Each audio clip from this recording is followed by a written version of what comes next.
Nós estamos hoje celebrando aqui nosso culto de ceia do Senhor. Então quero convidar você para você estar preparando o teu coração também para esse momento sempre solene da ceia do Senhor. E antes de nós irmos para a ceia, eu quero convidar você para você abrir a sua Bíblia no Salmo de número 1. Salmo de número 1. Acho que vai aparecer aí na tela. Tá aí, obrigado, Luísa, né? Salmo de número 1. E queria meditar um pouquinho nessa noite, nesse salmo, e depois convidar os irmãos para estarmos na comunhão da mesa do Senhor. A palavra de Deus, ela diz assim: bem-aventurado é aquele que não anda no conselho dos ímpios, não se detém no caminho dos pecadores, nem se assenta na roda dos escarnecedores. Pelo contrário, o seu prazer está na lei do Senhor, na palavra de Deus, nas instruções do Senhor. O seu prazer está na lei do Senhor, e na sua lei medita de dia e de noite. Ele é como uma árvore plantada junto a uma corrente de águas, que no devido tempo, no tempo certo, dá o seu fruto, e cuja folhagem não murcha, e tudo o que ele faz será bem sucedido. Os ímpios, por sua vez, eles não são assim. Eles são o contrário da árvore plantada. Eles são como a palha que o vento dispersa. Por isso, os ímpios não prevalecerão no juízo, nem os pecadores na congregação dos justos. Pois o Senhor conhece o caminho dos justos, mas o caminho dos ímpios perecerá. Amém, irmãos? Esse é o texto da palavra, e nós lemos aqui o Salmo 1, e este salmo, ele é a introdução do livro de Salmos na Bíblia, que é o maior livro da Bíblia. É um total de 150 salmos, e este Salmo 1, ele é a introdução para todo esse, ele dá o tema para todo esse livro de Salmos. E o que é o livro de Salmos, meus irmãos? O livro de Salmos na Bíblia, ele é um inário. Ele era o inário que o povo de Israel usava nas suas celebrações e nos seus cultos. É um livro de hinos, um livro de orações, que Jesus usou muito, citou muito. Ele cita e ele canta os salmos, e esses hinos e orações guiavam os cerimoniais, as liturgias e os cerimoniais dos cultos de Israel. Então, o livro de Salmos era ele era esse inário usado nos cultos em Israel. E o povo judeu, eles sabiam os 150 salmos de cor. As crianças judias, hebreias, as criancinhas, já desde pequenas, elas eram treinadas então, e ouviam elas nas sinagogas, né? Elas aprendiam os 150 salmos de cor. Os judeus, eles tinham esses 150 hinos e orações. A gente tem que ler, eles saberiam recitar isso de cor para nós, desde pequenininhos. Que bonito, né, irmãos? Você já imaginou ter essas 150 orações assim, bem guardadas dentro do coração? E era assim que funcionava.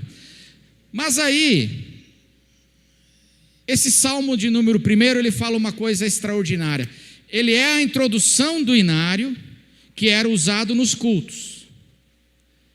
E ele fala uma coisa extraordinária aqui. Ele fala que bem-aventurado é o homem que ele tem o seu prazer na lei do Senhor, e nessa sua lei ele medita quando? De dia e de noite. Esse é o homem bem-aventurado, ele tem o seu prazer, satisfação na palavra, e ele reflete, ele tem uma mentalidade bíblica. Como eu falei, eles decoravam tudo isso aqui, então eles tinham essa palavra no coração. Muita gente deixa a palavra na gaveta, né? Está lá na gaveta, mas o bom é a gente ter a palavra onde, irmãos? No coração. Tem gente, inclusive, que deixa aberto na estante, né? Mas não, melhor do que deixar aberto na estante é ter a palavra onde? No coração. E o que ele está falando aqui é que feliz é o homem que não restringe o seu contato com a palavra ao momento do culto, da celebração. No texto que nós lemos aqui, ele fala da congregação dos justos. Feliz é o homem que não tem o seu contato com a palavra e não reflete na palavra somente na hora do cerimonial e do culto, mas que ele feliz é o homem, bem-aventurado é o homem que leva essa palavra que ele ouve na celebração, ele leva ela para a vida. Ele aplica essa palavra no seu dia a dia. Por quê? Porque é o inário que a gente usa de orações no culto. Na congregação dos justos reunidas no culto em Israel era usado. Mas ele fala assim, mas bem-aventurado é o homem que não tem esse contato com a lei só na hora do culto, ou acabou o culto, esqueceu a lei. Mas feliz é o homem que na congregação dos justos ele celebra e ele louva a Deus por essa palavra, mas ele leva essa palavra no coração e ele medita nela quando? De dia e de noite. A reflexão da palavra não ficou restrita ao culto do povo de Deus congregado e reunido. Ele sabe a palavra e ele leva a palavra para a vida, para o dia a dia dele, para a noite dele, para os caminhos dele, para as decisões que ele precisa tomar. Ele medita, ele reflete, e ele leva essa palavra junto com ele. Por que isso é importante? Porque não é verdade, irmãos, que esse é um grande desafio que a gente tem? E a Bíblia inteira, de Gênesis ao Apocalipse, fala desse desafio que a gente tem, que às vezes é uma distância, existe um buraco na nossa vida, uma distância entre o que a gente ouve e sabe da palavra e o que a gente pratica. A gente ouve a palavra, a gente sabe a palavra, mas na segunda-feira de manhã a gente faz o quê? A gente não pratica, a gente esquece. Na congregação dos justos a gente celebra e canta os hinos e a palavra e as orações, e meditamos nessa palavra, na celebração. Mas o grande desafio da gente é a gente levar isso para a nossa segunda-feira de manhã. Para as decisões que eu preciso tomar na terça-feira à noite. É de dia e de noite. E levar essa palavra no coração, porque eu não sei você, mas essa é uma dificuldade que a Bíblia inteira fala que a gente tem e que eu tenho também. Ouvir a palavra, eu ouço a palavra, eu concordo com a palavra, muitas vezes eu acho a palavra, mas no outro dia que eu preciso da palavra para aplicá-la, eu não aplico. Eu ando, às vezes na segunda-feira, eu não ando conforme os conselhos da palavra, mas eu ando aqui, como diz o Salmo, conforme o conselho dos ímpios. Eu não me dirijo pelos caminhos que a palavra aponta, mas eu conheço, sei, mas na quarta-feira, O meu caminho é o caminho do mundo. Eu estou trilhando o caminho dos pecadores. Eu estou seguindo as sugestões da roda dos escarnecedores. E eu não estou sendo dirigido pela palavra. Então, esse é sempre um grande desafio que nós temos na nossa vida e que a palavra coloca. Sempre assim. Esse é um tema recorrente em toda a Escritura. Por exemplo, Tiago, meio-irmão de Jesus, ele diz assim: sejam praticantes da palavra e não somente ouvintes, enganando a vocês mesmos. Enganando-se a si mesmos. Sejam praticantes e não somente ouvintes. Meu contato, eu ouço, mas bem-aventurado é o homem que ouve, mas ele leva essa palavra para o seu dia e para a sua noite. Porque ele reflete e aquilo o alimenta de dia e de noite. E ele tem esse prazer na vida, dentro da família, dentro do meu casamento, dentro do meu trabalho, dentro da minha carreira profissional. Eu levo isso no meu dia a dia, nos meus relacionamentos. Qual roda que eu tenho sentado? Ele fala aqui que infeliz é o sujeito que se assenta na roda dos escarnecedores.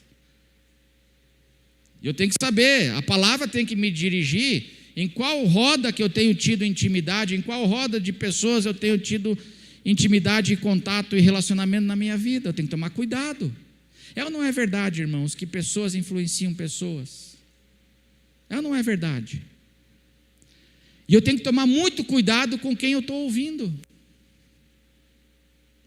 E eu preciso deixar a palavra me dirigir aí. Então esse é um desafio. Isso é recorrente em toda a Bíblia. Por quê? Porque é um perigo que a gente corre. A gente sabe a palavra, mas não pratica ela no nosso dia a dia. A gente ouve, concorda, dá glória a Deus, mas depois não segue o conselho da palavra e vou seguindo o conselho dos ímpios. Ou os impulsos do meu coração enganoso. Por exemplo, Jesus pregou o Sermão da Montanha. Jesus pregou o Sermão da Montanha. Aí diz que quando terminou o Sermão da Montanha, as pessoas estavam admiradas com a palavra de Jesus. As pessoas estavam admiradas. Falaram assim: poxa, a gente nunca ouviu um sujeito falar como esse daí. Admiradas com o ensino de Jesus. Mas o que Jesus disse para essas pessoas que ouviram e estavam admiradas? Quando ele encerra, como é que ele encerra a mensagem dele para essas pessoas que estavam ouvindo e estavam achando maravilhoso?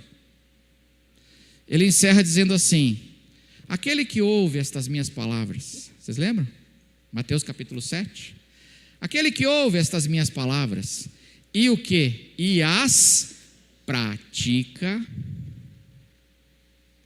é como um homem sábio, prudente, que construiu a sua casa sobre a rocha.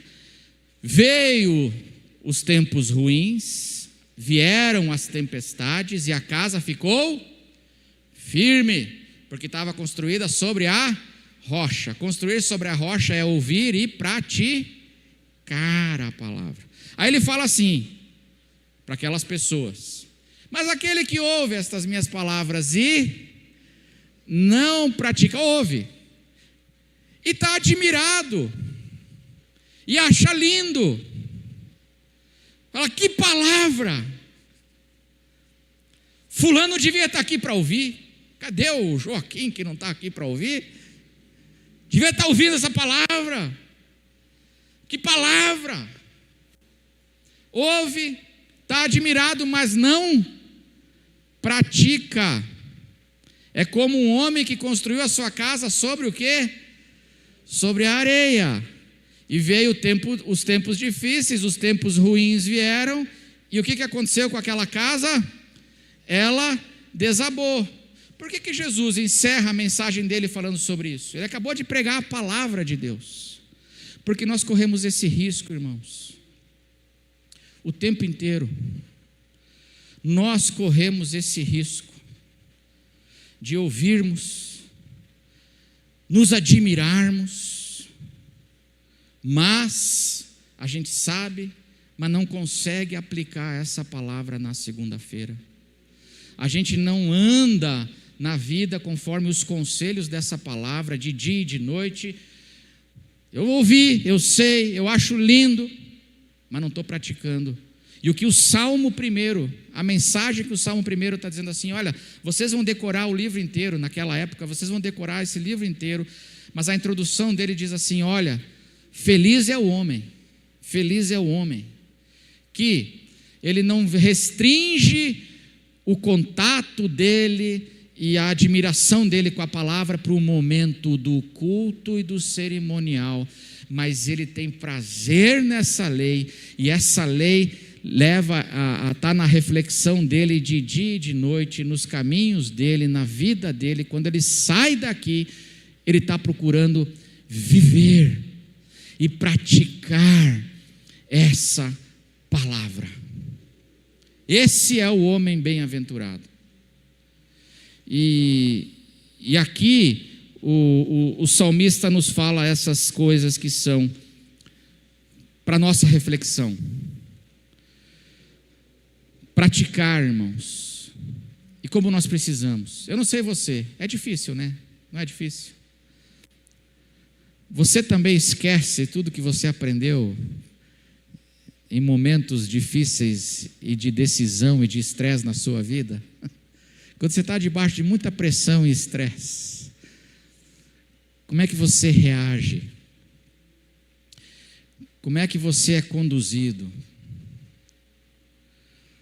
Quando nós estamos nos dias de tempestade, a palavra aqui diz que Deus conhece o caminho do justo. Você lembra disso ou você fala assim, Deus me abandonou?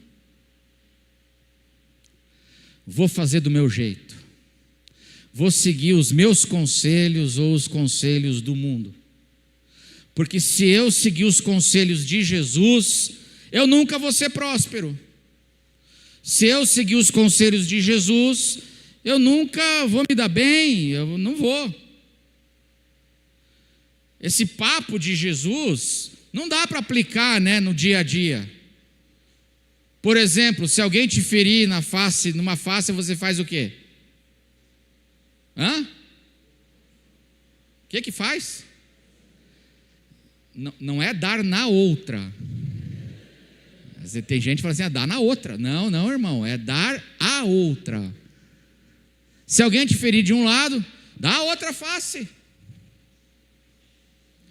Mas pastor, se eu fizer isso, eu quebro. Não dá para seguir os conselhos de Jesus na vida. A gente acha lindo, mas na hora do vamos ver, orar pelo inimigo, vamos orar, Senhor, que ele morra agora. Desgraçado. Não, isso aí não dá certo. Você tem essa sensação ou sou só eu? Que a gente começa a olhar, a gente acha lindo os conselhos de Jesus. Achamos lindo.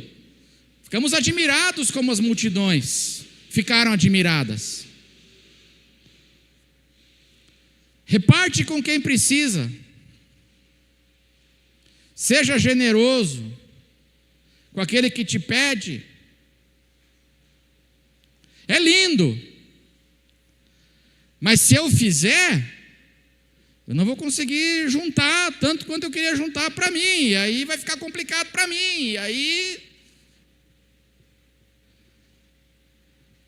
a gente acha lindo. Mas na hora de começar a praticar, na segunda-feira, na minha realidade, no meu caminho, eu começo a falar assim, isso aqui não vai dar certo. Deixa eu seguir o caminho dos empreendedores que falam assim, olha, você tem que engolir todo mundo. Você tem que ser o predador para crescer na carreira e não ter pena de ninguém. E bababá. deixa eu seguir o caminho desse pessoal, porque se eu for seguir o caminho de Jesus, não vai dar certo. Aquele papo de se te pegar a capa, dar a túnica, já viu isso daí, irmão? Não vai dar certo. E é sempre um desafio para a gente. A gente ouve, ficamos admirados, achamos muitas vezes a palavra linda e maravilhosa, mas na hora, no dia e na noite, no nosso caminho, a gente aplicar isso, eu preciso de fé, eu preciso confiar que este caminho que a palavra está me indicando é o caminho da vida. Não andeis ansiosos por coisa alguma. É lindo, né? Não é lindo? Mas a gente morre de desespero quando ouve notícia na TV, a gente fica com o coração tomado de pavor.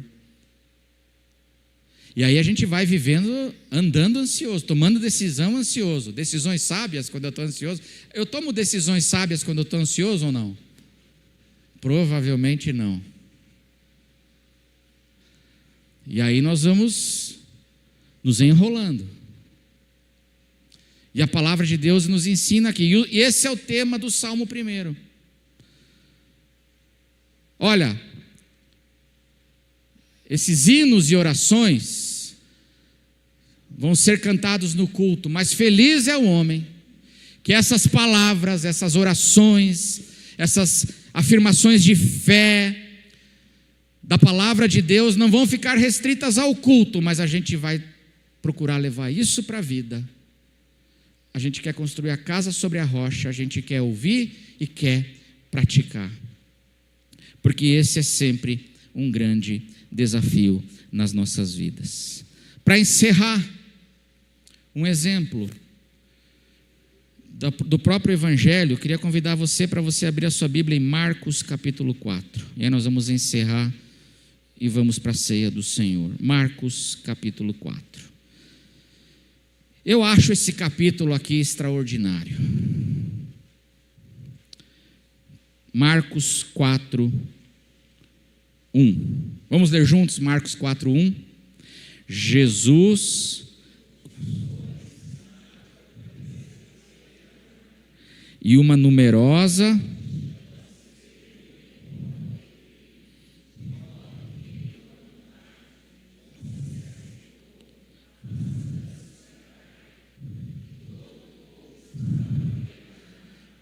olha, é um dia, é um capítulo e um dia que Marcos vai dizer assim: nesse dia Jesus se dedicou a fazer o quê? A pregar a palavra para as multidões. Ele ensinava a palavra de dentro de um barco à beira-mar e as multidões estavam ali. E ele começou a ensinar. E qual era o conteúdo dessa palavra de Jesus? O reino de Deus. O ensino sobre o reino de Deus. E Jesus passa o dia inteiro ensinando as multidões e os seus discípulos sobre a mensagem do reino de Deus. E aí ele conta parábolas. E aí veja Marcos 4, por exemplo, verso 26. Marcos 4, 26, parábolas do reino que ele está ensinando naquele dia. Para todo mundo, é a palavra sendo pregada. E Jesus disse ainda: o reino de Deus é como um homem que lança a semente na terra.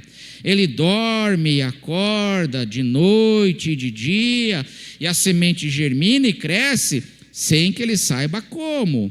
A terra por si mesma frutifica, primeiro aparece a planta, depois a espiga e por fim o grão cheio na espiga. E quando o fruto já está maduro, logo manda cortar com a foice, porque chegou a colheita. O reino de Deus é como essa semente que é lançada e está operando. O reino de Deus é esse cuidado de Deus. Um dos aspectos do reino É o governo de Deus. Deus está governando ou não? Amém ou não? Deus está governando, é o reino. E esse reino acontece quando? Ele fala aqui, de noite e de dia. Desde do início quando a semente é semeada até a colheita. O que Jesus está dizendo aqui? Que o governo amoroso de Deus e o reino de Deus sobre as nossas vidas, ele está sobre nós, esse cuidado, o tempo todo, de noite e de dia, em todas as fases da nossa vida, até o fim, até quando a colheita for feita, nós estamos debaixo do quê? Do governo de Deus. O homem, nessa parábola, diz Jesus que ele dorme de noite e acorda de dia para trabalhar. Ele dorme, ele acorda. Por quê? Porque o reino é como essa semente. Está trabalhando. Enquanto eu estou dormindo, Deus está cuidando ou não? Jesus fala, a semente opera. A semente não fala assim, o agricultor dormiu, vou parar. A semente não para, a semente continua germinando, trabalhando. Ela vai produzir o fruto em nome de Jesus. Por isso que eu posso dormir. Eu posso dormir à noite. Eu posso me levantar cedo e trabalhar, porque eu sei que o reino de Deus está fazendo o quê? O reino de Deus está operando. Aí Jesus vai contando é disso que ele está pregando o dia inteiro, aquele dia. É isso que ele está pregando, o dia todo. Aí olha que curioso. Marcos 4, 33. Diz assim: e com muitas parábolas semelhantes a essa do reino, do grão de mostarda, a parábola do semeador, com tantas parábolas semelhantes, Jesus lhes expunha a palavra conforme podiam compreendê-la, e sem parábolas não lhes falava, não lhes ensinava. Vamos ler a última frase aqui? Vamos ler a última frase? O 4:34, vamos ler a última frase. Sem parábolas não lhes falava. Tudo...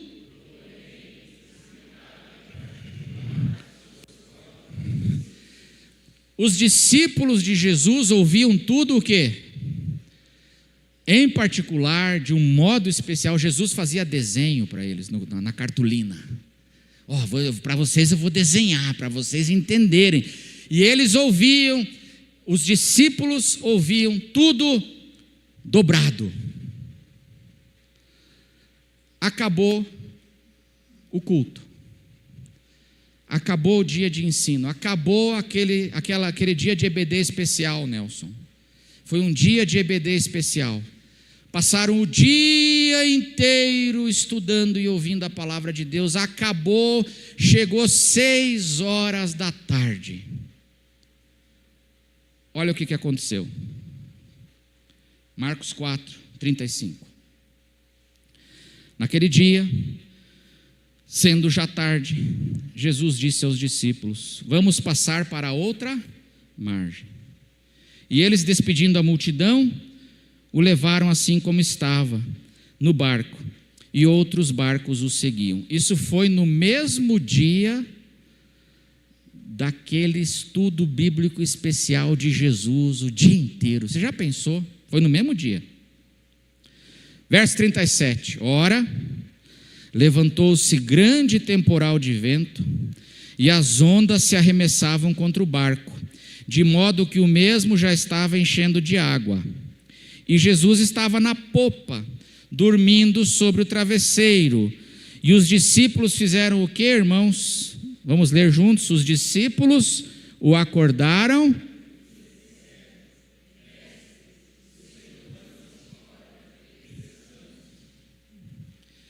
E ele, despertando, repreendeu o vento e disse ao mar: acalme-se, fique quieto.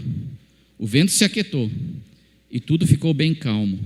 Então Jesus lhes perguntou: por que vocês são tão medrosos? Vamos ler juntos a segunda pergunta de Jesus: como é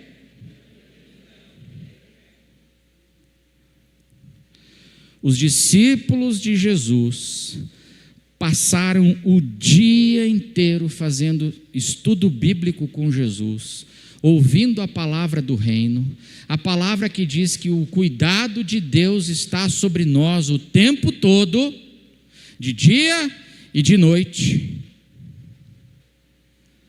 No mesmo dia, acabou o culto, eles saíram e enfrentaram problemas, e eles esqueceram tudo. No mesmo dia, irmãos, não foi um mês depois. Eles esqueceram tudo. Porque qual foi a pergunta que eles fizeram para Jesus? O Senhor não se importa que morramos? Se Jesus passou o dia inteiro dizendo para eles como Deus se importa, como Deus cuida, mas quando vem o problema, qual é a primeira pergunta? O Senhor não se importa. E eles esqueceram tudo. Por isso que Jesus fica admirado e pergunta: gente, por que vocês são tão medrosos? Como é que vocês ainda não têm fé? Porque a fé vem pelo quê?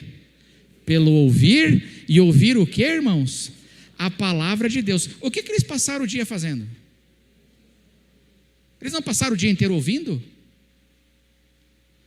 Ouvindo a palavra de Deus. Aí Jesus se admira e fala: como é que vocês ainda não têm fé?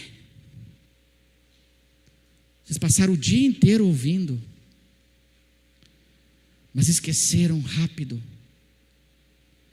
O que eu quero dizer? Que esse é o tema do Salmo 1. Feliz é o homem que ele não tem, o contato dele com a palavra não está restrito ao culto, mas feliz é o homem que ele leva essa palavra no coração e ele medita nela dia e noite, e aquilo que ele ouve na celebração da congregação dos santos reunida, ele procura e ele sabe que ele precisa levar para a vida. Por que eu estou dizendo tudo isso hoje, num culto de ceia? Sabe por quê, irmãos? Porque uma das coisas que a celebração da ceia nos ensina é que a ceia é um momento da gente se examinar.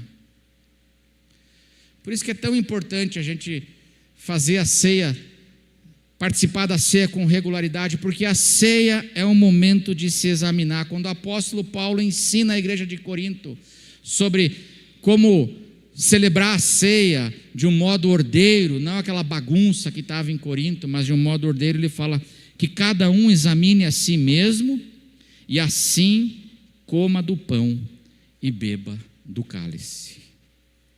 É um momento de eu me examinar e me perguntar: a palavra que eu tenho sempre aprendido, sempre ouvido, eu tenho levado ela para o meu dia a dia, da minha caminhada, os meus caminhos estão sendo dirigidos pelos conselhos da palavra, ou pelos conselhos dos ímpios, ou pelos enganos do meu coração enganoso? O que está dirigindo a minha vida? Porque esse é o homem bem-aventurado.